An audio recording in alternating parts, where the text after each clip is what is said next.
On pense que tout repose sur un casting, un coup de chance, une rencontre programmée. Mais ce qu'on oublie, c'est que les plus belles opportunités arrivent souvent au moment où on s'y attend le moins. Simplement parce qu'on est en train de faire ce qu'on aime. Et l'histoire que j'ai envie de vous raconter, c'est exactement ça. Il y a quelques temps, j'ai interviewé Reda Kateb, acteur incroyable que tout le monde connaît, mais aussi réalisateur de son premier film Sur un fil, produit par Universal. Et au moment de cette interview, il a raconté quelque chose de très intéressant. À ce moment-là, tu l'avais vu tout de suite pour le rôle dans ce film.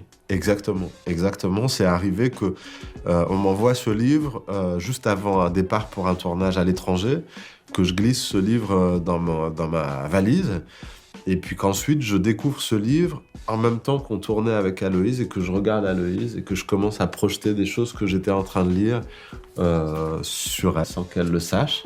Mais les choses se sont faites ainsi. Aloïs Sauvage ne savait pas qu'un jour elle allait porter le premier rôle du film de Reda Kateb. Ça me paraissait totalement abstrait, même genre bizarre entre nous. Moi, je connaissais Reda Kateb, l'acteur, Ouais. tu vois. J'étais là, en mode, c'est bizarre quand même.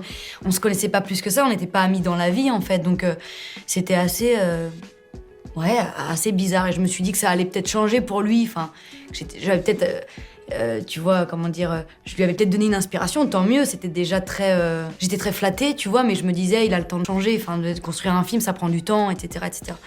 Bon, ça n'a pas changé. Il a tenu à ce que je sois dans le film et il m'a écrit en quelque sorte un rôle, le premier rôle de ma vie en fait au cinéma. Donc c'est un cadeau inestimable. Quand on écoute cette histoire, on se rend compte de quelque chose de très simple. Aloïse n'a jamais cherché à forcer le destin. Elle a juste suivi son chemin artistique. Elle a joué, elle a chanté, elle a créé, elle a donné le meilleur d'elle-même dans tous les domaines qu'elle pratiquait. Et c'est ça qui a attiré vers elle une belle opportunité. Alors pour toutes les personnes qui ont ambition à faire des grandes choses, continuez d'avancer, continuez de croire en vous, continuez entre guillemets à vous centrer sur vous-même. Parce que souvent on se rend compte que dès qu'on décide de se mettre au premier plan de notre propre vie, c'est-à-dire être l'acteur principal de notre propre vie, toutes les opportunités, elles viennent d'elles-mêmes. Restez sur votre fil, votre moment viendra, j'en suis persuadé. Ciao, ciao.